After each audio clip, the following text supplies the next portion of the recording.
Karibu kwenye Msasa, where we talk to successful people about failure.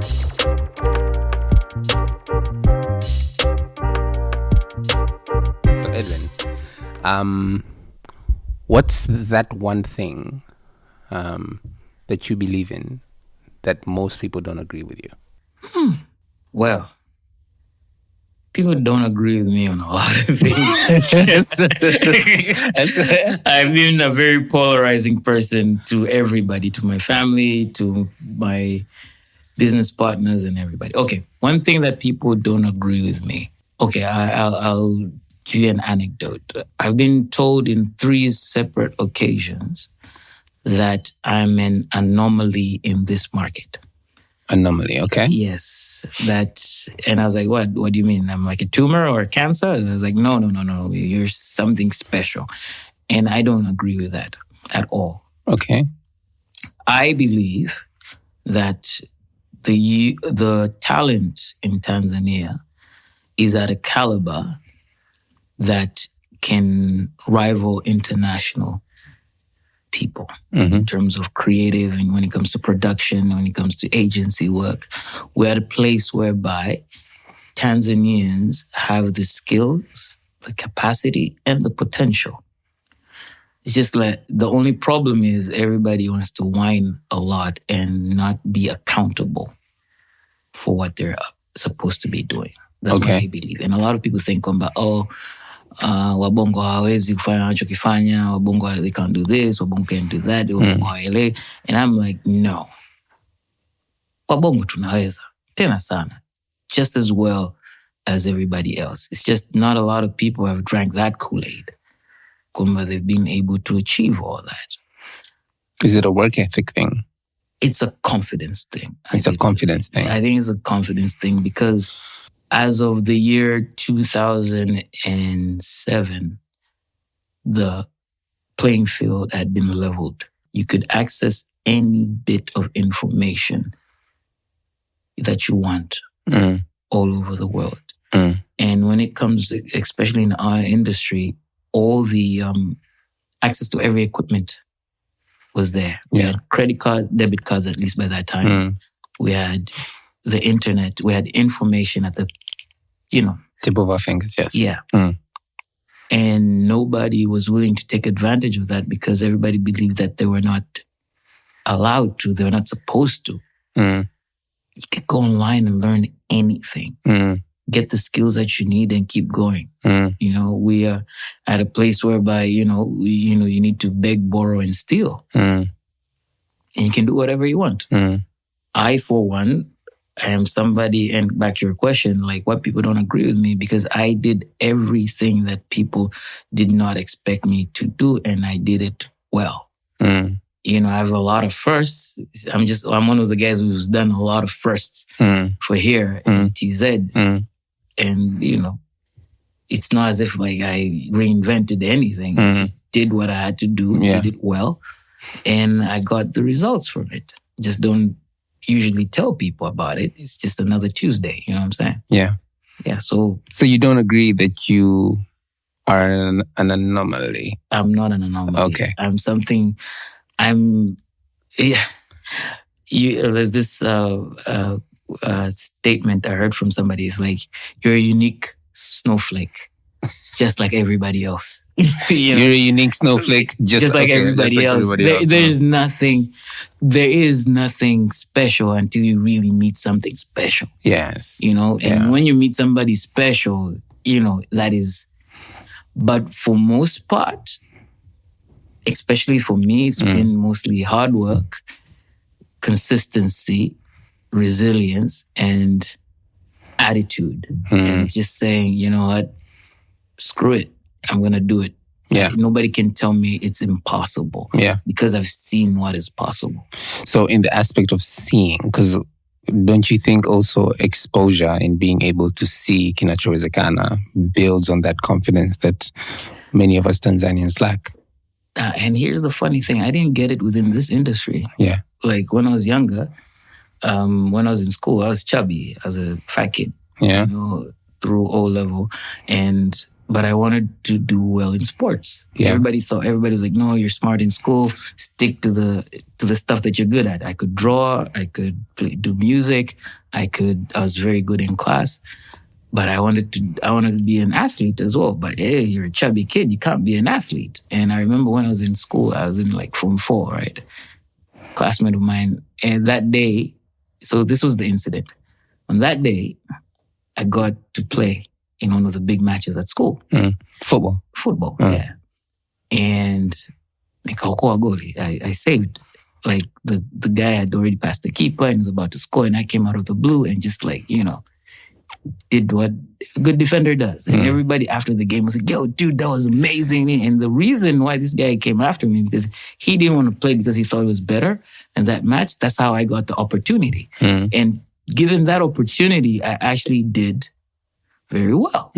So after the game, everybody's like, yo, you did very well. And then he was like, you know what? I give you a whole year and I don't exercise even one day, I'll still be better than you. That's what he told me. And I guess, we're young, he's probably being, I took that. I was like, oh, okay. That's me now. So I was like, well, I will prove you wrong. So this was 2006, Form 4.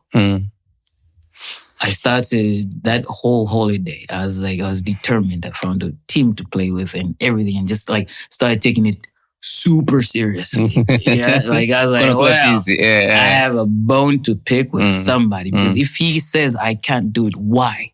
Well, I haven't tried everything because I've never been given the opportunity. But it shows that there is potential there. Why not go for it? So I did. And let's say a year and a half later, we're in high school. We were in the same high school, and I became the captain, and mimi nampanga yeye. And the same time, nikaenda nikacheza Zimbabwe. I got an opportunity. I went abroad, even played football there, and they were like, dude, you have so much potential.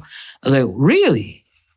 Mimi? And I came back, and all the people who said like, oh, you don't know how to play, all the people who would bully me at the time, like there's a particular person I was playing for this team, which was like an under-17 academy. I'd gone there before I started that process. And when I went back and I was a completely different person, this guy comes up to me like, dude, hey man, we've never met before. I was like, dude, we've been in the same team. We've played together before. Like, he's like, no. And I was like, oh, so this is what happens when you put in the work, the dedication, the spirit of learning. So that, I was like, if I was able to do this, whereby it is completely genetic, it's not even about knowledge, or it's purely physical. Yeah. If I can come from a guy who would not be looked at twice to play football to a person that, if I had continued down that path, I would have been probably in the national team or something like that. Zimbabwe, that was just, at the time, Kina Samata, they're also coming up.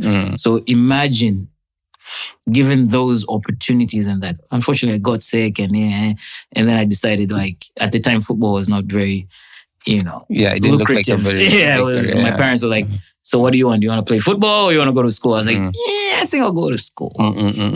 But that experience showed me that anything is possible if you put your mind to it. Yeah. And every opportunity given has value because that's an experience. Now, that mindset, I took it with me. And now we start the story of how did I get into production? Right? Okay.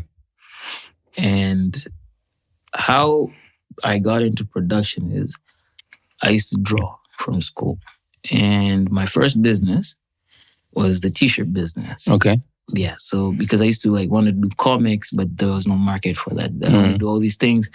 Then a friend of mine was like, hey, why don't you just make t-shirts? And he showed me the place where he did it. And then at the time, my dad had started a business. He needed a logo and a t-shirt. And I just drew the logo on the end. And my first customer, again, like Trump, was my dad. He was like, hey, so printing. I was like, okay. So I did that. And I did that for a while. Then he was like, okay, stop school. I was like, all right. So throughout high school, so this was like from 4, from 5, from 6, I was just doing that business. Okay. The t-shirt business. The t-shirt business. Okay. Drawing, making t-shirts, and I got into fashion apparently through that. Apparently. Yes. One way or another, I got into Swahili Fashion Week. And I was the first upcoming designer, like the first ever. Now it's like, there are like 10, I don't know how many guys who've done it for the past decade. But 2008, I won. And they're like, hey, there you go. But since then, I was always interested in cartoons, animation, and cameras. I just didn't know where to start. My parents didn't have like a video camera. We just had like, film cameras. Like take a picture, and then the pictures zote na mikono mbele and zimeungua, red eyes and all that. So by that time, I wasn't sure what I wanted. I thought I was going to become an accountant. Okay. Yes. Umesoma wasibu? Yes. Nimesoma commercial, nimesoma eka, yeah. I have a degree in finance. So, yeah, by that time, I was going to be an accountant, but I had this business and I thought, man, I'm an accountant, so I should run a business, right? And something that I'm very good at. So we got out of that. I won the competition. Then I got offered a job. Then through that, I met somebody. His name is Fashid Najarian. Okay. So I met him while we were doing a course. After I won the competition, there was this thing sponsored by the British Council, was training young entrepreneurs, creative entrepreneurs. Okay. Which said, talent is not enough. So I went to that course, and that course of very interesting people. That's where I met Sauda Simba, Kemi Kalikawe, Mustafa Sanali, who was my mentor at the time. So many people, so many interesting people went through all that. And then I meet this guy called Fashid, and he's like, yo, we hang out a couple of times. I was a young kid, probably 18 going 19. He could see I could draw. He was like, oh, you can draw. Cool. Like, you could learn a lot. So he was like, come through.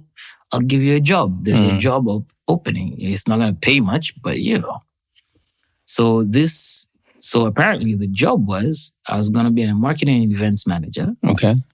At Mbalamwezi. That time it was under Samaki Samaki in partnership with another investor. So I go there, I get to learn from him how to take photos, how to use Photoshop.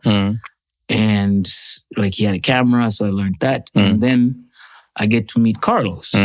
Were you in uni at this time? No, I was still in the holiday. Still in that break, okay. Yeah, in that break. I just finished from 6. Yeah. I'm waiting for my results. Yeah. And kipindicho hamna kwenda national service yet. So I was like, okay, what can I do? So I get this job, and this is my first job straight out of school as a marketing manager. Great title, no money. But yeah, so Carlos starts teaching me enterprise, like the psychology behind people buying. And he had that guy is brilliant and taught me about branding. And I've already learned some stuff from school. And this course that I did was a 3-week course for creative entrepreneurship. So I have all these ideas, and then there's somebody who's willing to sit you down and tell you how things work. And Fashid he was an aerospace engineer turned photographer and designer. And he was telling me about the concepts of design and all of that. And I'm like, oh, this is interesting. I don't know what I'm going to do with it, but this is interesting. Yeah. So I learned all these skills, but then it comes a time I have to make a decision. Do I stay? They're like, you don't need university. I'm like, should I go? And then I had to have a heart-to-heart with my dad. And I'm telling my father, like, yeah, I don't think I want to go to uni, man. Like, I'm already starting to make money, stuff and everything. He's like, dude, listen, just go to uni. You need a backup. You don't know how it's going to go. It's great. I know you're very enterprising. You're a pretty smart kid. You can make it, but it might help you grow up. Yeah. You're too young. Yeah. You're just 19. You need time to grow up. I was like, okay. But then I was like, all right, if you want me to grow up, I shouldn't be in Dar. Because if I stay in Dar, at the time I got IFM, Tumaini, and St. Augustine. So if you stay around, you will not, like if I stay in that, I will not study. I know myself. Too many distractions here. So I was like, okay, where do you want to go? I was like, let's go to Mwanza. And he was like, why? I was like, there's an airport in case anything happens. We have relatives there in Iringa, and apart from my brother who was also there at the time. But he's graduating next year, so I'll be alone, so I don't know what's going to happen. And in case of any emergencies or whatever, and St. Augustine was cheaper. And I was like, I don't know, anything could happen. That plays out later in the story. Okay. So he was like, all right, cool. All right, cool. So I go to uni. And I get there not knowing that St. Augustine has like the best, at the time, mass communication course. Okay. They have their own radio. They have like state-of-the-art production equipment in a university. And most of these guys are now hired by Azam and the government. You know? So I'm there and I'm like, okay, this is the kind of place I want to be. So I was like, all right. But you're doing finance? I was doing banking and finance. Banking, buff. Yes, yeah. For us, it was a BBA. Then you specialize in accounting and finance, banking and finance, and marketing and procurement. So I had a major argument with my dad because he wanted me to become an accountant. I wanted to do marketing. And I was not very smart at the time, not understanding. And I thought I was being rebellious. I told him, you know what? I'm going to do banking and finance if you don't want me to do marketing. And I'm not doing accounting because I didn't want to do a whole year of CPA. You did. Yeah, because I said, I ain't doing procurement. Oh my God. I did not know banking had pure mathematics and law, which was, I should have just gone for accounting in retrospect. Hindsight is 2020. So my dad was like, cool. I was like, why did he agree to that very quickly? Yeah, he knew what was going to happen. Anyways, so besides the point. So yeah, I'm doing this math. Let's just call it math. And at the time I meet these guys, they're doing production there. And like I was in the studio the whole time. Till by the time we get to graduation, people thought I was graduating in Moscow. And the day of my graduation, I was late. So I got the gown for law. So people are like, what, are you in law? I'm like, no. And they're like, so you're in Moscow? I was like, no. And they're like, what are you doing? I'm like, hey, I'm in BBA. And they're like, what? And I was like, yeah. And they were like, okay, this is strange. So during that whole time, I stole a whole degree, basically. Because I went through all their classes. I went to you were going to their classes? I went to their classes. I did their assignments. I did everything. And na kwangu pia. So I was doing two things. And I was also running a business. At the time, because I'd come with all this experience, and my dad was going through a lot at the time in terms of business. And I have my siblings who were outside the country and everything. He was like, I was like, all right, cool. So I started doing business. I one day, we were broke. I'm waiting for the money. You are sina mkopo, So I was like, mzee, nahitaji hela. And he was like, pambana. I'll call you when I got money. Yeah, I got your sisters and your brother to deal with. So, figure out, I thought you're enterprising. I was like, okay, cool. So I was like, all right, as long as you said I should go ahead with it, yeah, okay. Sure. So I was in first year. I was probably 4 months in, already taking classes, and I'm broke. My mom had already sent me some money. But I know, like in a couple of weeks, I'm done. So I went with my roommate. Tukavaa zetu vizuri. I had a laptop. My mom had to sell a car to buy me a laptop. Imagine, laptop ya milioni moja, bituze gari. But this jalopy we had to sell. So I have my laptop. I go all the way to town. We go to Nyumbani Hotel at the time, and I ask to see the marketing manager, and they're like, "Okay." Subiri. My confidence, I looked like a kid, like I was a child. But I was like, they're confident. I was like, this gotta work. I got skills, y'all. So this guy comes through. His name is Ben. I'm not gonna say his second name, but he was actually Kenyan. And he was like, all right. So you're gonna teach me, you're gonna tell me about marketing? I was like, oh, that's a trick question right there. I was like, no, you're already here. You're the marketing manager. I'm just here to help you. Help me help you. And like, no! do I know? You're an older person. You definitely know what you're doing. And apparently he had already been in agencies and stuff. He had worked for Scanad in Kenya and everything. So he knew what he was doing. And I was like, nah, man, I just need to supplement whatever you're doing. I'm good with events. I can design. I can come up with ideas for events. We can work together. It's like, all right. Right. You make your design. Let's see what I'm not going to pay you. I was like, I don't need any payment. Let me try to help you sell tickets and everything for your events, and we'll see how it goes. So we do the first event. It works. And that's the second lesson. Or it was not the first time, but the second time it happens. But then I realized, and this is a nugget, I tell people, if you want to do events, you need location. You need a location, and you need to partner with the owner.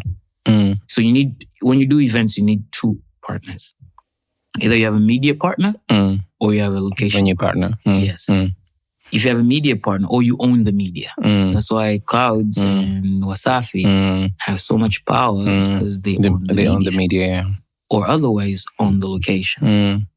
Most of the times we don't own anything. And we're so you need to partner. You need to partner when you're starting out. And having that relationship, and make sure when you're partnering with the location owner, don't agree to getting paid at the door.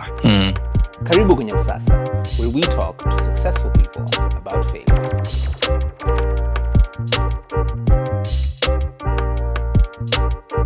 Get paid for the service because you're doing the service. You don't own the place. They don't make money from the door.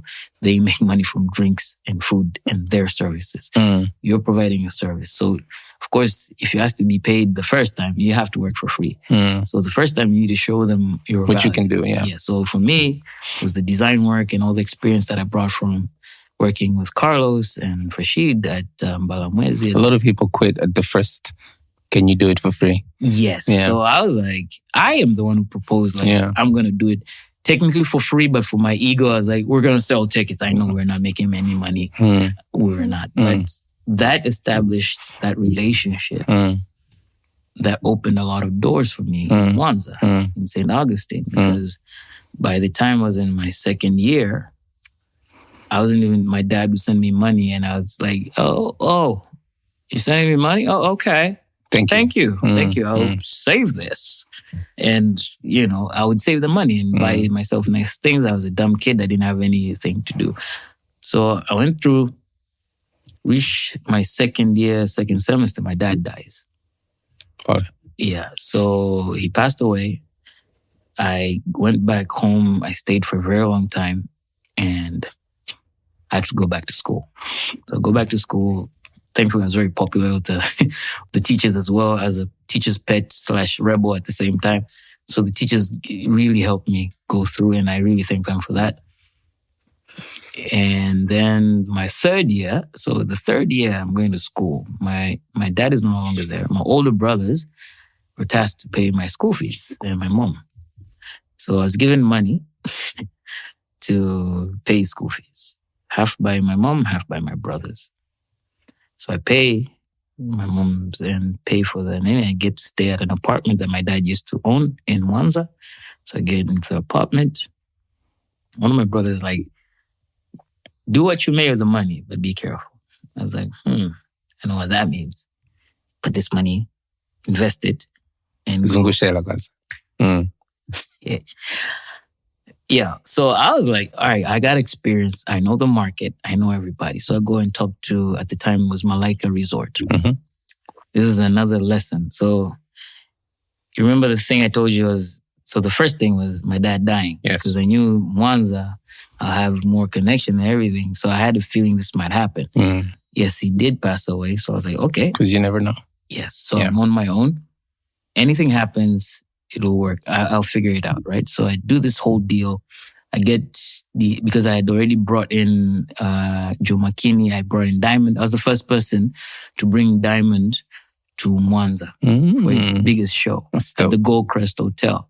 That's dope. Yeah, so of course, everybody knows it's Gold Crest Hotel, but I did the designs, and this was right after he did the Mlimani City show. Ilikuwa expensive. The expensive one. The next day was in Mwanza. He was working with us. He doesn't remember, but we were sitting there. I did the designs. I did everything. I wrote the proposal. We got money from Pepsi, from PPF.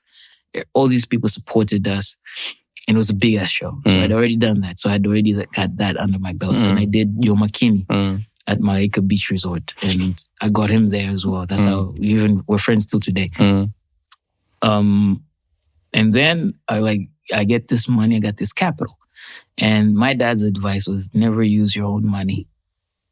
Didn't listen. I was a stupid kid. So I was like, nah, man, I got this money. I'm going to put it.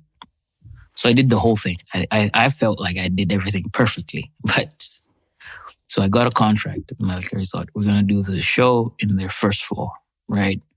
That's where the show's going to be. Cool.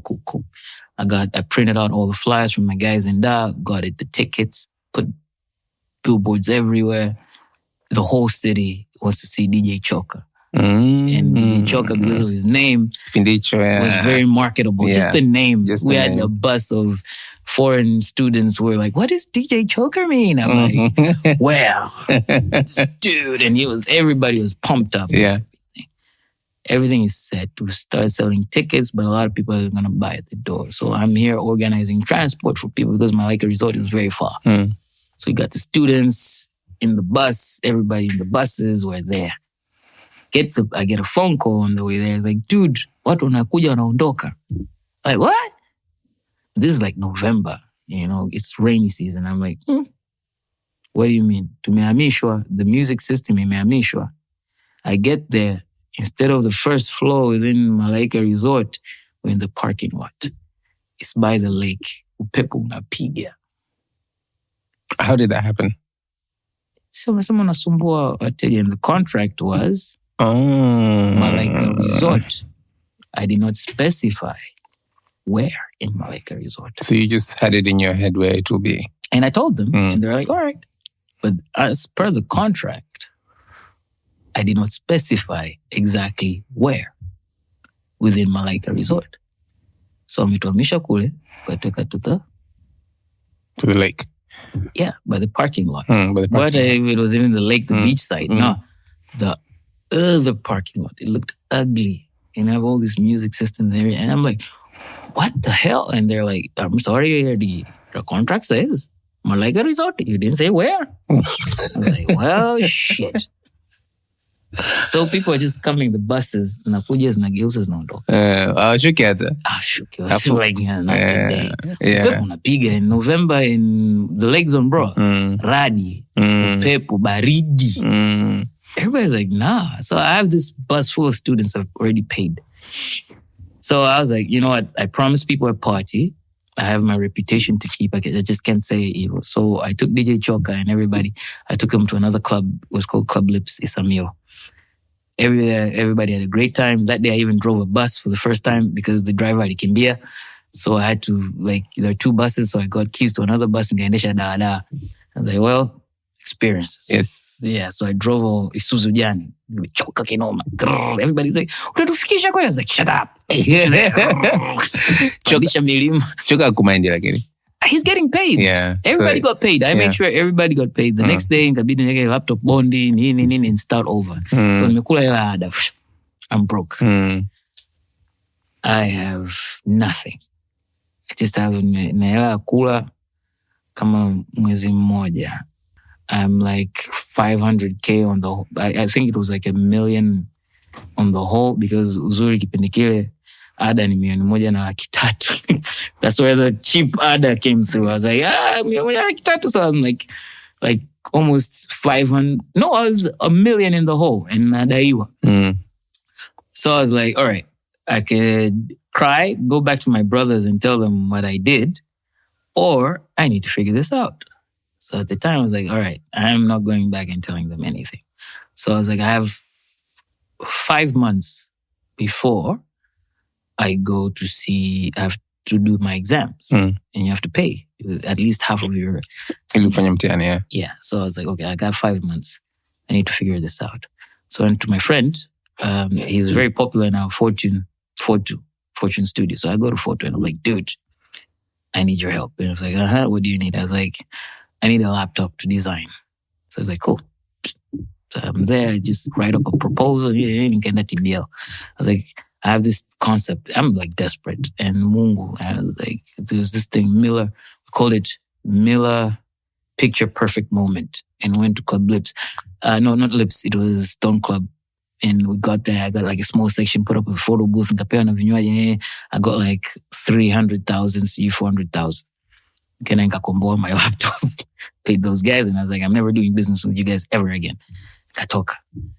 And I'm like, okay. Fortunately, Goldcrest Hotel doing a funguliwa at that time. Mm-hmm. And they're like, then Ben Msasa becomes a marketing manager for Goldcrest. Mm-hmm. the guy from Nyumbani Hotel. And I was like, dude, Karibu. Not for a job, but, do what you do best. Yeah. Design, come up with events. There's a club and I was like, all right, I'm jumping ship. Meacha shikaji wa Stone Club na Club Lips na nani nikamia huko. But I was still popular in all the clubs. So I could get people in. And the fact when I pulled that off with DJ Choke and it was still successful despite the failure. And this is another lesson is even when you fail, don't burn bridges. Make sure your reputation is intact. Yes. You can lose the money. Money can be earned. Yeah. Reputations is much harder to build and quite maintain. Easy to lose. Very hard to lose, very hard to maintain. Yeah. But that is your reputation. More we're like notorious for being a hard nose rather than being not dependable. Yeah. Because that's the first thing that kills your business. Yeah. So I was like, all right, cool. So got this thing done. Kaendelea fanya kazi all that year, nalipa kidogo mpaka nikalipa ada yote. I was like, all right. I never told any of my siblings what I did. Like later in the future, like maybe 2 years ago. This is like 10 years later. I was like, you know what I did? And they're like, oh. I was like, yeah, I have no idea. So yeah. How did you get to Salt? We're getting there. Okay. It's part of the story. Okay. Right? It's a long story. Okay. But it will make sense. Okay. So, let's fast forward. I get a job at Meza Chuo. I get a job at Kiss FM. I was a producer. Yeah. It's a long story. Very cool. You gotta be patient. Very cool. So I got a job at Kiss FM as a producer and a presenter. I was doing the Kiss Drive show and I did the graphics for Star TV. Okay. While I was there, I learned a lot of things. I stayed there for like 2 months. Then my brother's like, no, Rudy Bongo, fanya kazi at a bank. Mambo ya radio kutaki kusikia. I was like, I had an agreement with my dad. He said I can do whatever I want after. He was like, nope, he's not here. Did you write it down? I was like, shit, should have wrote that one. Is your bro like much older than you? Yeah, he's older than me. He's 15 years older than me. Whoa, yeah, so much older. Kabisa. Yeah, so he was like, na yeye ndo kachiwa familia. Yeah, ni baba flani. Yes, so it was like, get out of there. Yeah. I was like, cool. So I have 2 brothers who are older. Wamepishana mwaka mmoja. So this hard-nosed brother who's the firstborn, then there's the second one who gives me all the bad ideas. Very good guy, very smart guy. He always like gives me these ideas like, I love him to death, but everybody has their part of the story. So he was the one who had given me the idea of the other thing and investing it. Utajua mwenyewe. But and I thank God that he gave me that idea. So I went and worked at a bank. I got a job at Stanbic. I was an investigator. I got a job as a forensic investigator. I used to do with card fraud. I started off as a temp, 3 months. Then I got hired within 3 months. So I'd gone through the interviews. I want to go into investment banking. And then this is where mambo ya nje. So at this time, the head of corporate investment banking, I got Shose, Sinari, if you ever heard of her. And tukapita through the whole process, tukabakia washikaji watatu. So I'm not going to mention the other guys, but there are 2 other guys. Mmoja kasoma Leeds University, mwingine kasoma Malaysia. Mwingine kasoma Saudi. So the last thing tukaulizwa like, where did you guys go to school? I was like, I was in Leeds University. He had a British accent. So the guy was like, yeah, in Malaysia, Queen's Royal University, Malaysia. Oh, okay. And you? I was like, St. Augustine University of Mwanza, Tanzania. Safe to say, I did not get the job as in corporate investment banking. But somebody in HR liked my CV, and actually I was the one who was proper banking and finance.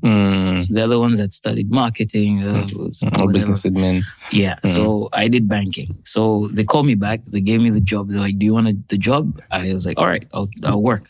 It doesn't matter. I'll just do the work and I'll learn. One of the biggest, here's another piece of advice I'd give anybody starting out.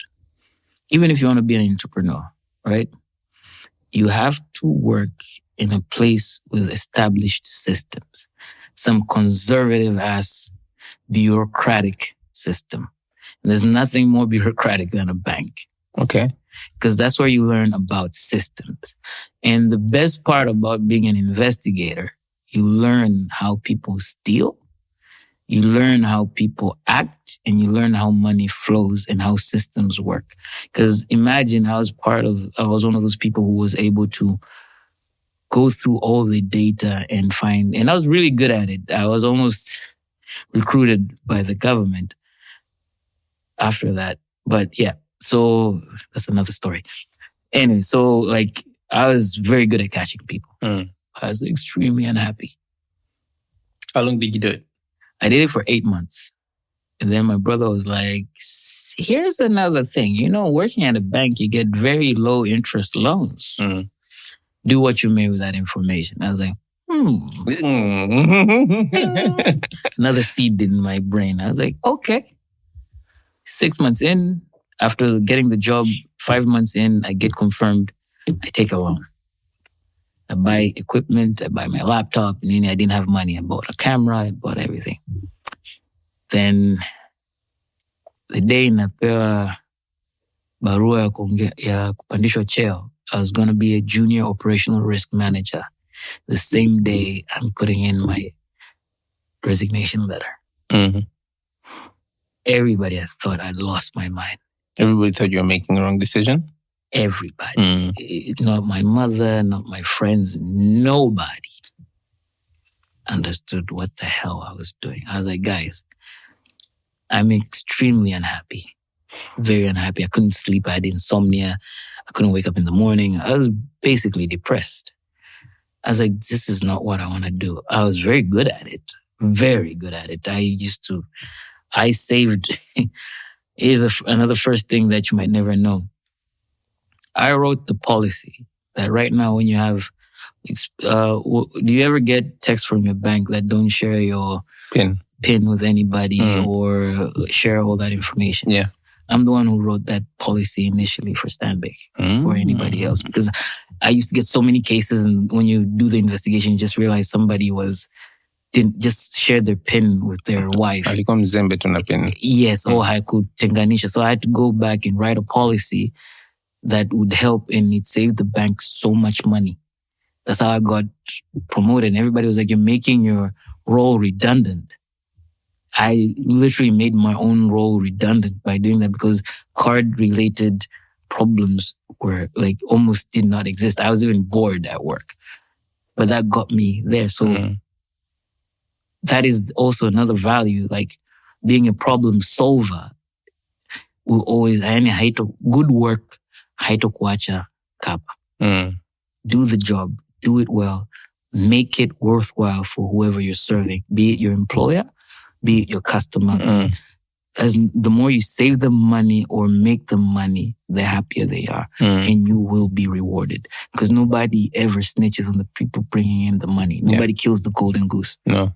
And if you're a golden goose, you will always get that value. I was just a very unhappy golden goose. So I quit my job.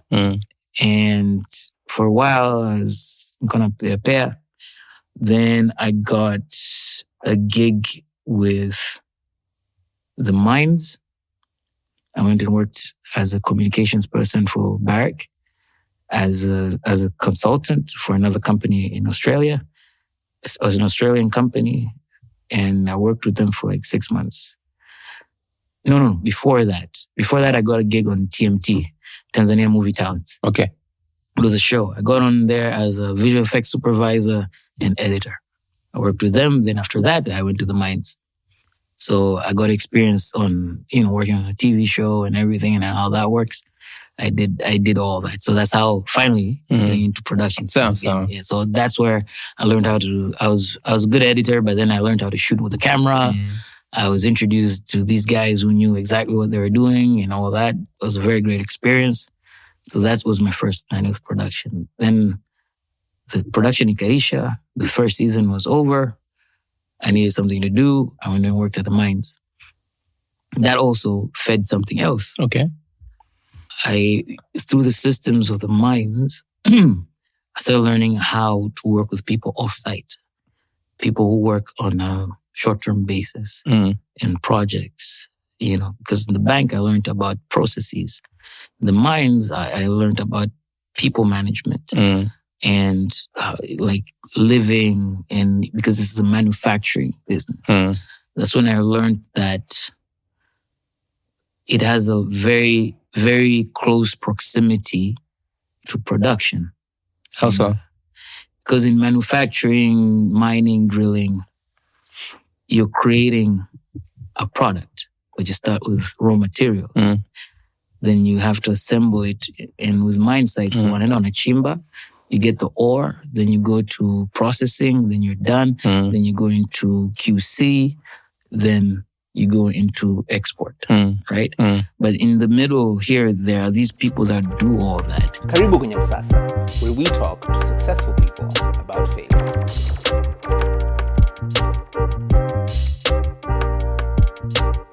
So tell me about Jyoti. Tell me about Jyoti TV, to be precise. All right. So Jyoti TV came about, this was 2016, early 2017. Some of the guys that we worked with at TMT had thought to sit down and try and create like spec ads for different companies. What's a spec ad? It's like a specification. Like you do an advert that looks like an advert for another company, but it's not, they don't ask you to do it. You do it on your own terms and then just to show what you're thinking to the ad. Okay. And it's an unsolicited ad. Okay. So it's basically like a different way to pitch. Yes. Okay. But when we did that, I was like, guys, I don't think this is a good idea for our market. Other markets, like in here, whoever, they don't know you, they don't care about you. It doesn't work like that. The work with agencies and so I was like, guys, no. But Jyoti was there, and because we had also worked with them on TMT. So they all left. Then Jyoti came back later because he saw at the time I had a studio, because the meeting was done at my studio. So in Kinondoni. And then, so he told me what he wanted. He had this DVD of jokes and stuff he had recorded earlier, but he wanted to re-record the audio because it wasn't very good. So we had to redub it for him. So I did it.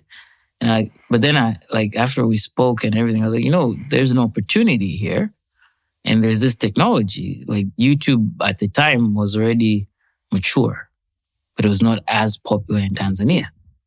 You know what I'm saying? YouTube in general was very mature, but in Tanzania, it was starting to enter that flow. We had Miladayo.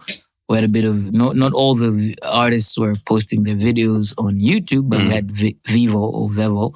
But people were still going to Channel Low at the time, musicians. Comedy was not even a thing. So I was like, there's this thing. And I was thinking of that. I already opened up my own channel. I was like, let's try this out. So it was like, all right, cool. Let's start with these ones. So we put up like 2 of them, and I was like, no, this sucks. This is not the standard that I'm operating in. Okay, 2 what, videos? Yeah, 2 videos from the DVD. Oh, okay. From the DVD. And I was like, nah, this sucks. So I was like, lesson learned from my experience in Kwanza was get a contract, because people don't honor their contracts. When you're starting out, everybody's hunky-dory. But when things change and shit hits the fan, people tend to become very different. Yeah. So hindsight is 2020. So we went to a lawyer. We drew up a contract. He was getting 60% of the revenue. I was getting 40%. I was getting 50% ownership. He was getting 50%. So we both owned the content that I was producing. One thing I wish I knew at the time was And that wouldn't have fit in that contract. But most of the money, when you produce content, the money doesn't come from the content. No. It comes from secondary sources. Yes. So the content becomes a platform. It's like events. For a lot of people, the event is a platform. Yes. And then the money doesn't come from the event. It comes from... So when we were starting, we did not know that we're actually generating income for his other people. Seki and all these other guys. Mm. But I was like, we're creating the value, because at the time it was starting to dip. So we got into the contract, we started producing, and initially he was supposed to write. But then we realized very quickly he was copying some of the ideas from other places. And I was like, okay, even if you have inspired ideas, we need to take it to another level. So I was like, all right, everybody stop. So we shot these 2 episodes. They look visually interesting, but the concept is weak. Mm. It's been done before, this is weak. So I was like, I need to come up with a schema, like a method, a process again. Mm. So I started research. Then there are these videos on YouTube about Chuck Taylor. Was it Chuck Taylor, the guy who did Looney Tunes, Bugs Bunny, and all these guys researched about that and how jokes work. And I'd dabbled in comedy for a while, but I did not understand till that time. And this thing I applied, it's basic scripting, but with jokes, it's a bit different. Speaking about dabbling in comedy, so I had a conversation with Evans on another episode of Msasa, and he was explaining to us how one of his very, very early, if not first, comedy show. Yes. But anyway, I did. Okay, so I have done a lot of firsts again. Yes, I had forgotten when I was at Samaki with Nani. I pushed him to really do that. He was one of the people who inspired me as well. And I pushed him to do that show, and his trousers ripped in that particular episode, and he had to wear a kanga. Yeah, so there's that. Yeah. So we did that, and with that experience and all those things, and then we sat. So I came up with that framework where there's a setup and there's the punchline. But then how does the punchline work? So everybody thinks about the setup, the hook, the setup, the punchline. So you got to hook somebody in. Got to set it up and come up with a punchline. Mm-hmm. But the best way to do a punchline is to do something that people are not expecting. Yeah. So it was a very simple framework. And after applying that framework is when YoTTV started gaining momentum. Because people were always expecting this, and we just on a complete tangent, and everybody was like, what are you guys thinking? And then I was like, later on I was like, guys, our comedy is a bit too dry, let's layer it. And we started putting some layered things, and that really gained momentum because of the layering. And by the way, Yoti is a great actor. If you give him material, oh my God, I think that was like lightning in a bottle. That was one of it was very fulfilling, creatively, not financially. So eventually, there was this particular episode I used to love. It was this episode about stuff. So I got that idea. I was on a bus, nimefika Makumbusho, and somebody was like, amepanda kwenye basi. There's the toilet ya Makumbusho pale, and this other guy, me staff, anamwambia the conductor. The conductor was like, I don't know you. Then the driver was like, mwacheni, huyu ni staff kwa. I was like, okay. I don't know how this is gonna work. So we go with Yoti, and I'm like, so tumeenda tukatafuta choo cha pale Kinondoni. And the idea was kwamba Yoti ni mstaafu. And the guy, the tenant ambao ni Kipande, doesn't know who he is. And he's like, yo, disrespectful and all that. And the joke was very simple. So it goes like that. Yoti goes in, anatoka, anamwambia namdai, utaniomba msamaha dogo. And he's like, no. And then anatoa kitambulisho, and the guy is like, oh, I'm so sorry and everything, and we're done. And then that day, Yoti was like, I don't get it. I was like, you know what? Nobody gets it, but let it go. And that day, Zilipendwa, and the amekuwa released. It was number 1 the night before.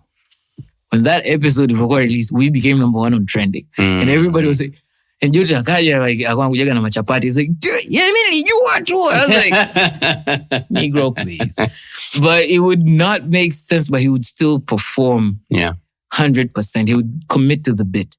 And we used to get some proper. But you know, as it is always is, paradise never lasts forever. Then started having some problems. So at the time, Yoti would introduce us as his production company, and we'd be there and we'd pitch. We'd start producing ads with him and everything. But we were getting momentum. At the time, I started working with Agri and Clifford and doing Voda ads and whatnot. And it was like he was everything, and he started taking ownership, like he owned us. So, and it was not an ego thing, but I was like, yo, dude, but you know, we're not making money out of this. You're making your money. We're not getting a part of this. And at that time, people don't know, Airtel wanted to take Yoti.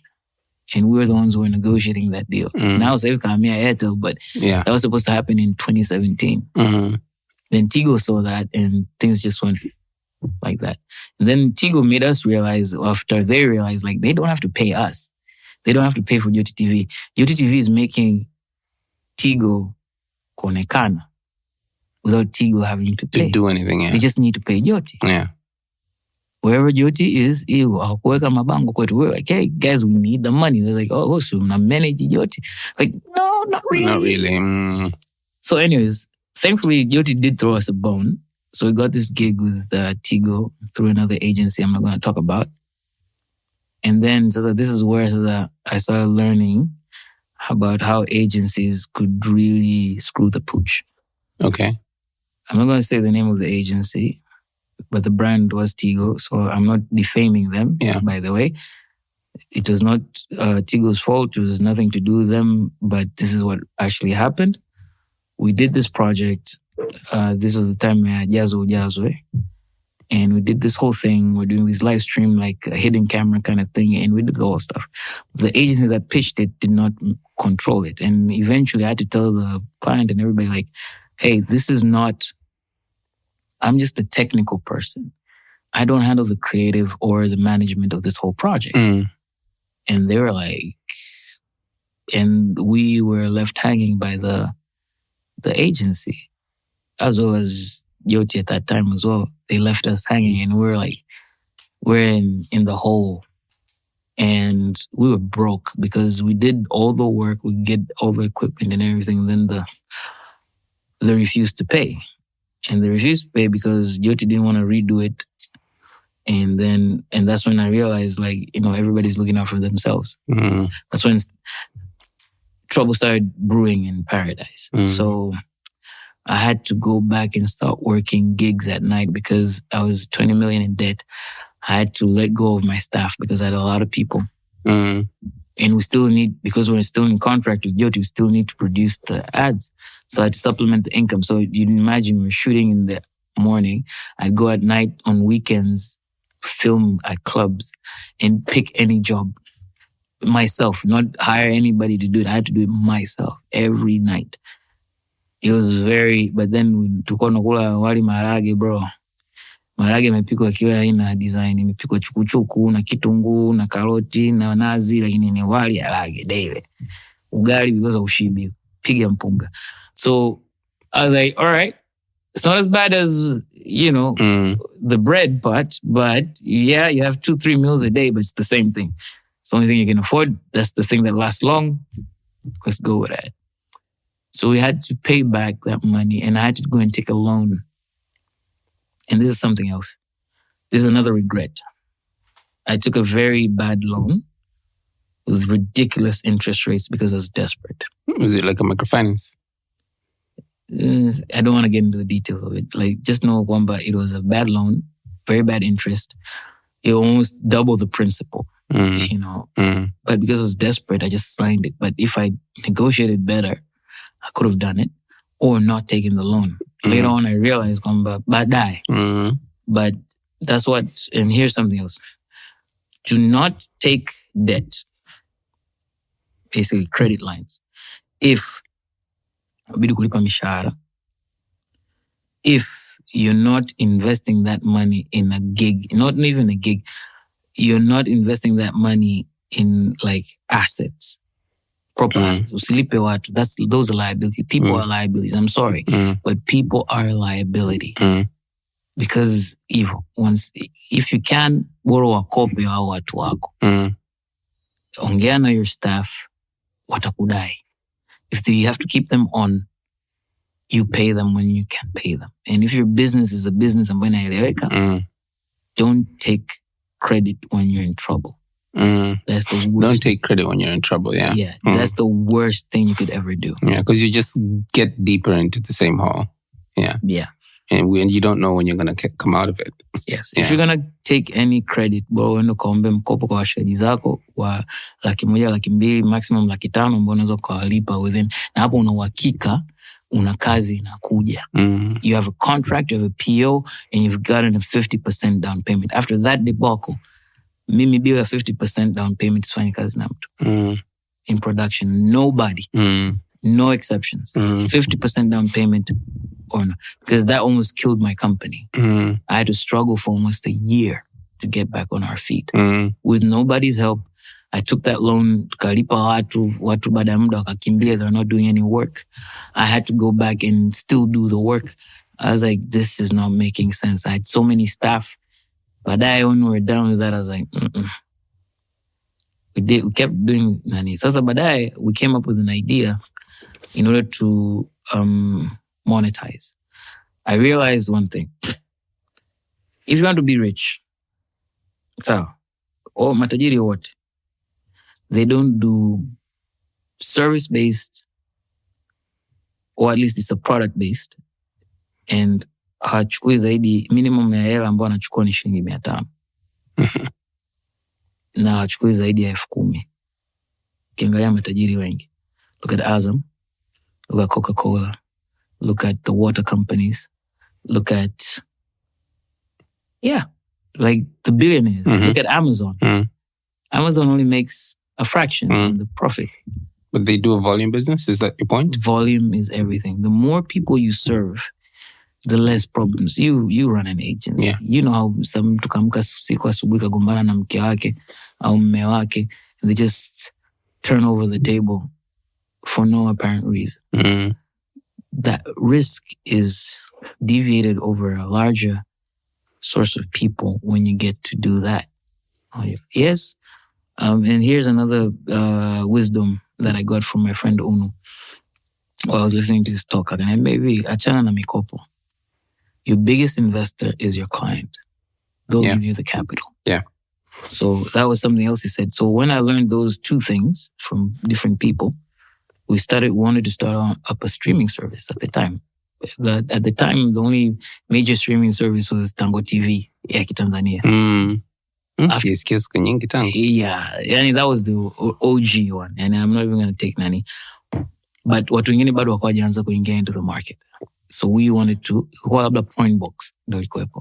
So we wanted to come in. UTTV was our main one. And then to coach on the development and putting money into it. So I was trying to tell Jyoti, like, okay, this is our venture. So he wanted UTTV to be the one on board, the streaming service. I was like, no, dude. We need other people, and you don't want other people on board, but we own half of this. It was ikaanza kwa shida. And then at the time, pia nikaanza kupata kazi nyingi zaidi, like got more work from agencies. So these guys were giving me more business. And then he started treating us, his ego started getting the better of him. I was like, dude, we're partners. It was starting to act as if I'm employed. I was like, no, I'm not employed. And I was like, okay, this thing, I'm not making money out of it. Yes, I've started getting return on investment. And this, without JotiTV, there are a lot of things I wouldn't have done. Because what I showed with JotiTV, that got me my first Airtel ad, which didn't involve Joti, but I got that ad because of the work. Portfolio. I done this, I done this parody, Muziki. And that's when people started seeing the quality of our work, like proper, when we put in money. So because Kabla, we're filming like broke. But then when we did that, we put in money into that and it looked good. So that's when I started getting ads. And people were like, okay, these guys can convey a lot in a space of 1 to 2 minutes. And the person who gave me that line was actually Bobby again. So Big Brother looking out and was like, "Ishi vizuri na watu jamani, ishi vizuri na watu." So he just gave me that line, and that was the first one. Then we started working with Agri, and we started doing Voda ads and all these things. And people are like, okay. And that's when the anomaly thing started coming up, because we started doing these ads. The client is happy with our work. And of course, the agency was doing its work. So we're doing these things. They're supposed to go to digital. Then they end up on TV. And I was like, should I be upset or impressed with myself? Because we're doing it. It's now like in contract me production. Yeah. Production is not production. It doesn't matter in end out. It doesn't matter. The channel is not your business. Yeah. It's none of your business. You've done the work if you know. But I don't know if I should say this, but with one of the clients, one of the people was like, dude, we need you kupunguza the quality of your work. I was like, why? And they're like, listen, we're charging the client X amount of money, which is in the 6 figures. 1, 2, 3. Yeah, 6-figure amount, 6 figure in which currency? In T shillings. No, that's way more. I'm confused now. I think 12 figures. So 100,000 is 6 figures. 100,000 T shillings is 6 figures. $100,000 is 6-figure dollar wise. Okay.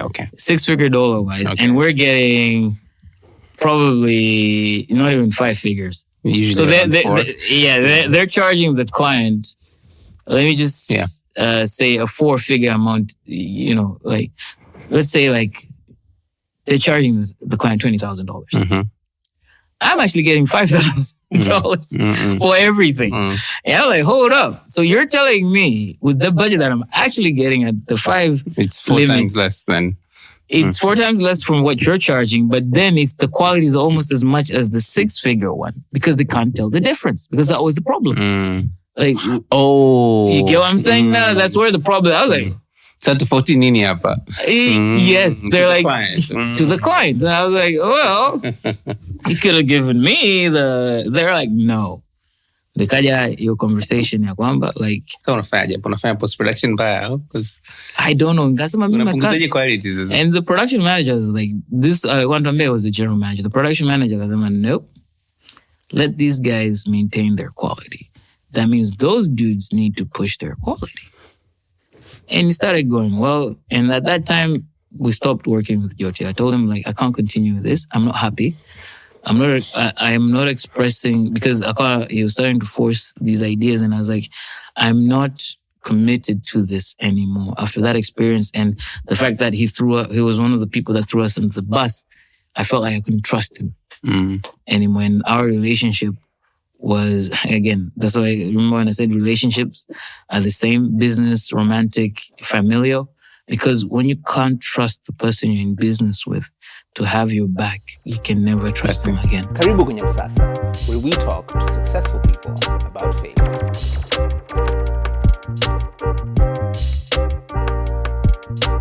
Yeah. And I was like, no.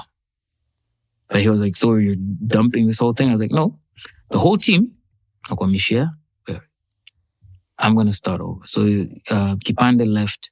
Kipande wanted to stay with me, and I was like, no, this is a learning experience for you because I believe utafika mbali. Yeah, because you would become a lead now. Yes, because right now, mimi nabeba all the pressure. But you've learned what you've learned. And we had been together since the beginning of Salt, but I started working with him since like 2013 when I was doing my little project. So I was like, this is your opportunity. And he went and he was very successful. Baadaye gumbana. That's a whole nother story. But I decided, let me start over. So I hired somebody else, and that's where hiring. So I thought, oh, well, nimepunguza watu, let me hire. Oh my God, that was the worst. Don't trust somebody. This is something else I learned. Don't trust somebody mtu ambaye anakuambia najua sana. Bro, hiyo haina noma. And brother, yani mimi najua. And you're like, okay, tufanye. And you give them, that was when I decided. And these people almost got me bankrupt again. Nikarudi to shit. Because I have to pay salaries and I have a contract with these people, but they're not delivering. Yeah. Nobody is delivering. Mm-hmm. You know, I'm like, okay, this is not working, especially in production. Because production, so kwamba unafanya kazi kila wiki au kila mwezi. When DOTTV left, we're not doing it every week. Paka kazi patikana, lakini yeye ana expect mwisho wa mwezi and they're not performing. Mtu anakinga mkono. My friend Unu is called and his wife is called Anna, so it's Anna Kinga Mkono. So watu wana Kinga Mkono at the end of the month and you're like, no, like this is not working. This doesn't make sense. Unless you're doing a job, apart from the administrator, who at the time was my brother, who works every day, and our housekeeping person who tupikia kila siku, anafanya usafi kila siku. Those are the people you need to pay. If you're not bringing in money, I shouldn't be paying you. So I was like, nah, this ain't working. I fired everybody. And lo and behold, COVID, at the same time. And I was like, all right. So I also lost the agency. The particular agency lost to another agency. So that relationship, and because I'd been working with these guys, this new agency didn't want to work with me. Okay. Even though I was like, oh yeah, there's like, nope, we don't like you. Go to hell. Like, all right, so I'm there. I was like, all right, cool. Yeah. I'll just chill. Everybody's buying. The only variable is time. Thank you. So I was like, cool. It's all right. But then I was like, even that agency, that I would observe. And I tried to talk to them, but they weren't listening. Nobody ever listens. I was like, guys, you're going to there's challenges here. And they're like, who are you? Like, you've never seen you. You've never worked with us. I was like, I have experience with agents. Like, they were not listening. And I was like, all right, nobody likes to be criticized. Yeah. And one thing that I've learned is to listen to people. It's another lesson one of my brothers taught me is when somebody says, I hear you, they're not really listening. When somebody says, I understand, and repeats what you're saying, that means they are truly listening and understanding. When somebody says, I hear you, that means they're waiting for you to finish so they can come up with a counterpoint of what they believe in. Isn't that dependent on what they say after they've said, I hear you? Because sometimes I hear you does mean like I'm hearing where you're coming from. It's just what follows after the I hear you is what tells you if they're actually paying attention or not. And usually they're paying attention to come up with a rebuttal. They're not internalizing. And this is something that I've observed. Once I was told, I started thinking about it and listening to people. When I just hear somebody says, I hear you. Like, oh. Yeah, like, okay. So, okay. And then it's a rebuttal. All the time. Okay. It's 90, I can give you 90%. I hear you, but. There's always a but. There's always a Zekani. There's always a something. Yeah. But when somebody says, I understand. When you hear that, you still have to listen now. So what do you mean? I mean, if it makes sense, they'll tell you this does make sense. If this, I don't agree with this, but I agree with this, and this, but this is not it. Most of the times when somebody says, I hear you, but this is not good. But this, they've already made a decision while you were speaking to tear what it is that they believe in. Yeah. So that comes in two prongs. And it's kind of you are the problem as well, most of the time. But you did not also present something or you did not create an environment to have a conversation whereby people can listen to each other. You've already created this antagonistic kind of environment whereby somebody wants to.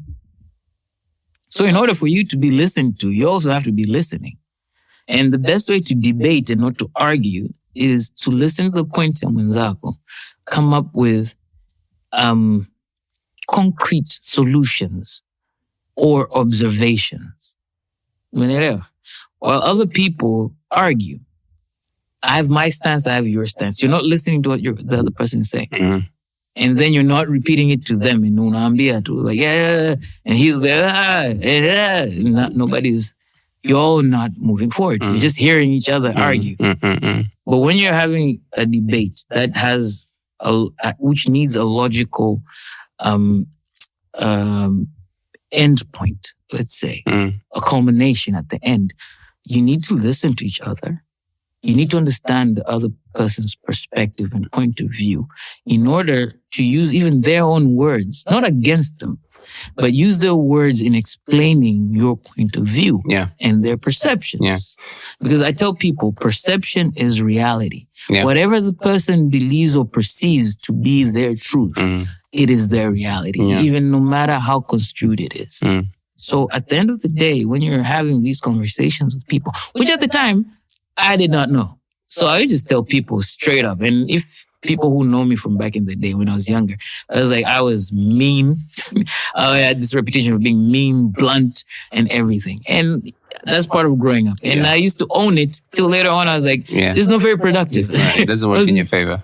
It was not working in my favor, being that antagonistic person. These days, people who know me now, who met me when I was post 28, I think 27 years moving forward, they're like, he's a real chill guy. And the people who know me from back then, like, are you sure? We're talking about the same guy? They're like, he's so, like, say, post 25 years, I was really chill. Before that, no chill. So everybody's like, oh. So anyways, those are the things I tried to communicate, but I was not efficient in my communication. And then I was like, okay, that failed. So I need to figure it out. Then later on, and this is where a think tank comes into play. Okay. So this time I was trying to talk to my partner, Martin, and be like, yo, man, we need to become an agency. And I was like, no, man, think tank is already an agency. I can't have two agencies. And we don't have that much business. And I was like, dude, come on. But again, all those things I used to see in the other agency was here as well. And I was trying to tell him, like, yo, there's this problem with staffing and all this and that. And he was like, yeah, I know, but this and that. And eventually we lost the company. Yeah. And that was very heartbreaking. Yeah. Because we were also like dependent as Salt because we're purely a production company. Yeah. So we needed an agency. Yeah. So these agencies have, divorced us. And the agency that is our agency that, our partner dies. It was devastating. Yeah. And this is in the beginning of COVID. Yeah. And we're there just trying to survive.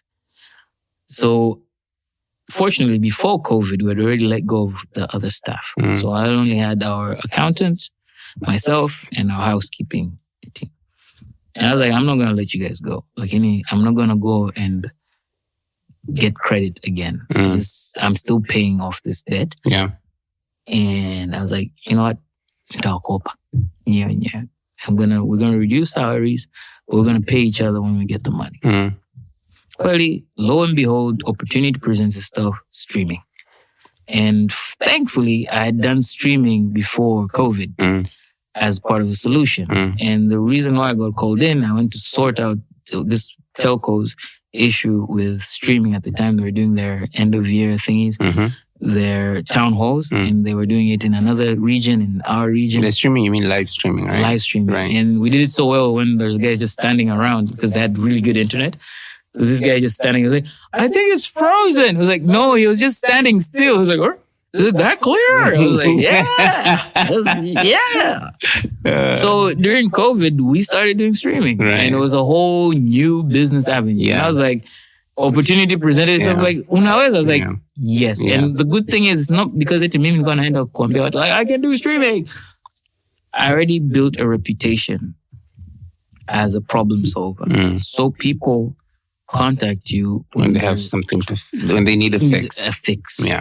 Which is the best kind of positioning when you think about it. When you're starting off. Yeah. But at the time, after a while, you want to be the authority. Yeah. Over the expert. Yeah. Yeah. That people call first. And if you have haujawahi kufeli, nobody will call anybody else, right? Yeah.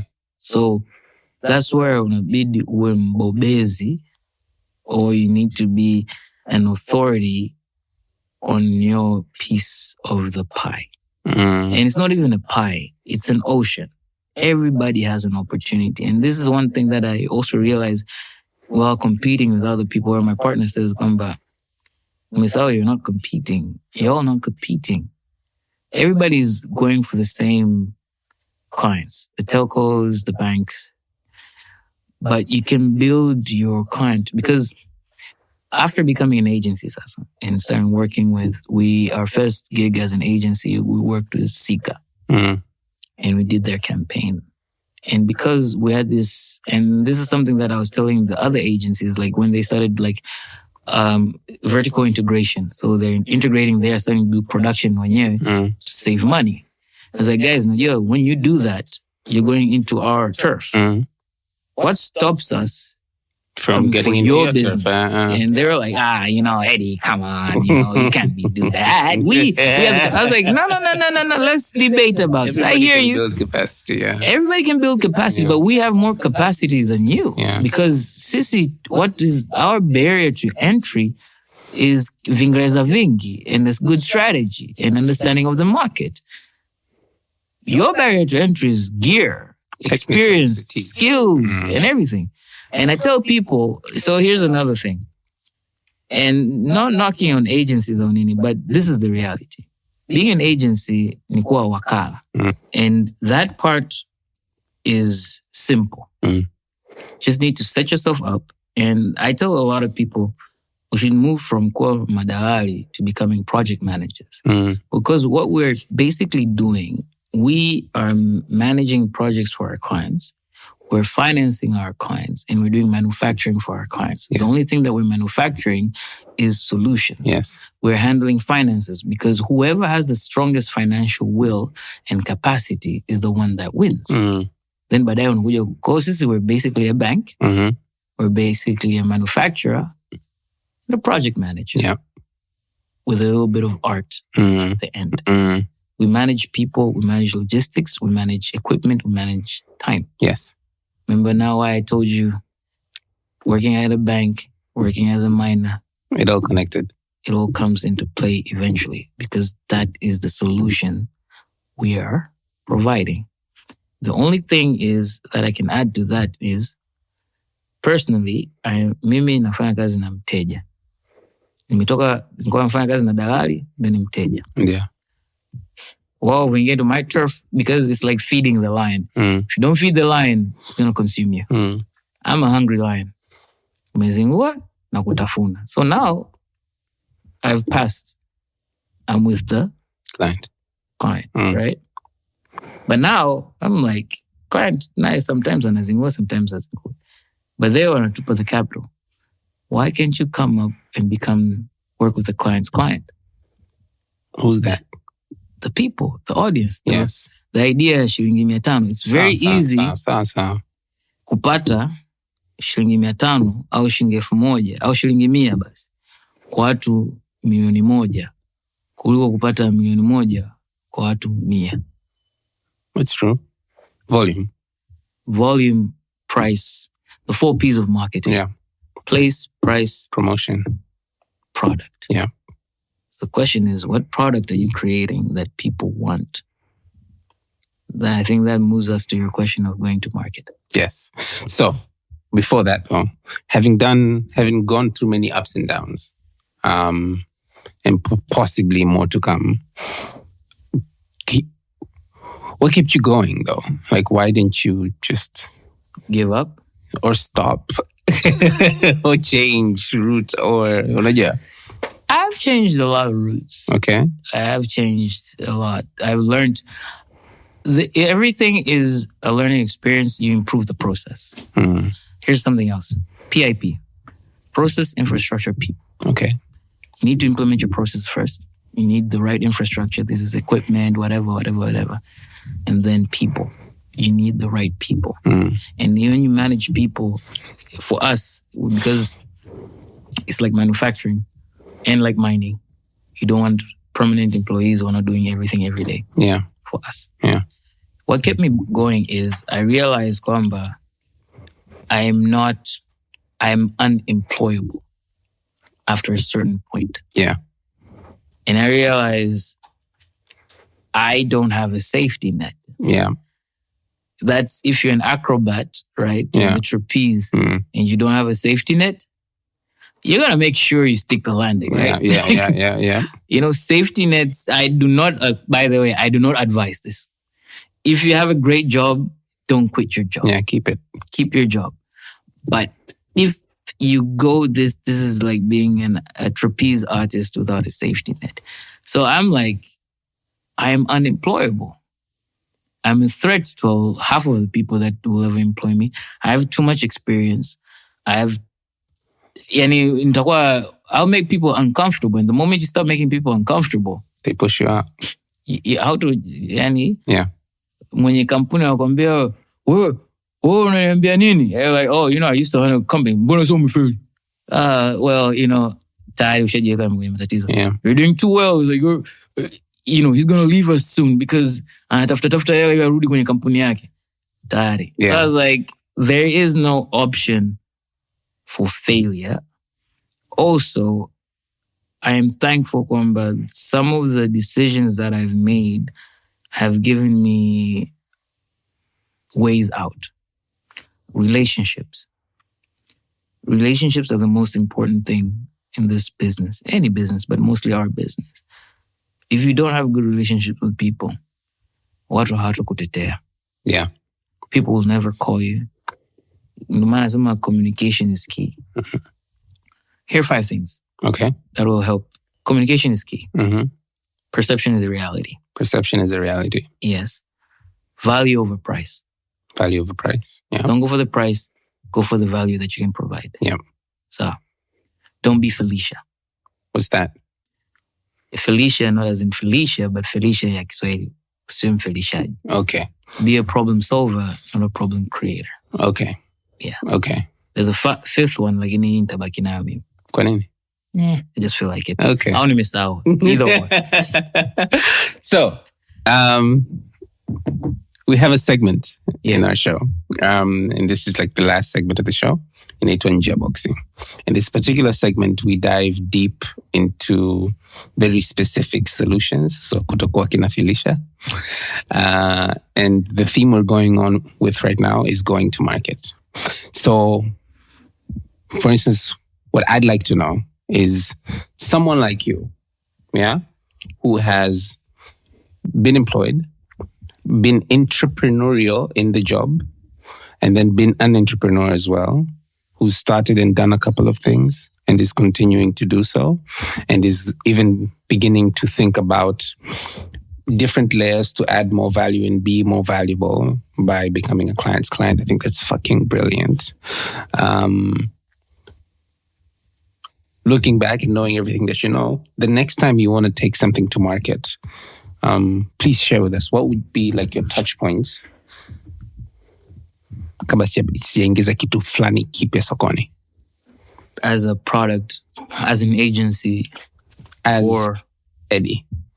And what do you mean? Sorry, I need to understand. Sure. What do you mean a product to market? My product? What kind of a service? Or...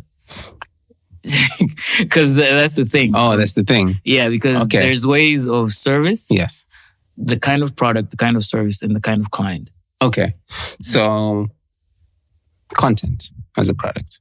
Okay, let me give you a technique that I use, and it's worked almost 90% of the time. Okay. And it will never, I hate to kukata. We call it consumer mapping. Okay. What is the consumer of my product? Who is? Who is the consumer of my product? Mm-hmm. Who is? Or even what? It could be an animal. Who is? And once I figure out who's consuming the product, who's paying for the product. Mm-hmm. And if you want to be rich or successful, wewe wa kwanza kupokea hela. Be the first person kushika hela, not the last person. Because a lot of businesses fail.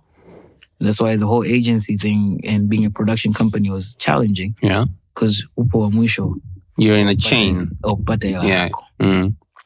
And then once you realize that, how best can you reach? How best can your service or product reach these people at a bigger scale? How can you scale? How can you scale? Because that will determine price. Because the more you can scale, the cheaper you can be. Or rather, the more affordable you can be. Yes, value. Because, for example, as an agency, I can only work with a few people at a time. Yeah. Even if I hire more people, they will not solve the problems. And it's a matter of trust. So I have to charge them an exorbitant amount that they're willing to pay for my solutions. And probably as an agency, I work 3 times a year from July to November. This is like my season. After this, I don't get any work till next year. Yeah. But that is not... I will end up being a slave to customers because if they're not happy and you're working with few people, they are more or less guided by the whims of their emotion. Yeah. So how do you make sure you reach as many people at not as the lowest, denominator, but getting as much value to as many people as possible through leveraging what you have, either the skills that you have or whatever. When it comes to content, figure out a way, either cut out the broadcasters and get straight to the people, but also get as much money to you as fast as possible before mtu mwingine hajashika hela yako. Punguza madalali katikati. Unaweza kumfikia ukapata hela yako ya kwanza. Maisha yanavyoenda. So know who your customer is. Yes. And then know who is paying, because sometimes it's not the customer, it's the Somebody customer else. is just an influencer too, right? Yes. Yes, that's and get the first and be the first one to get paid. Yes. And then figure out how to scale. And that's how you go to market. Awesome. Thank you, Eddie. You're welcome. Karibu kwenye Msasa, where we talk to successful people about failure.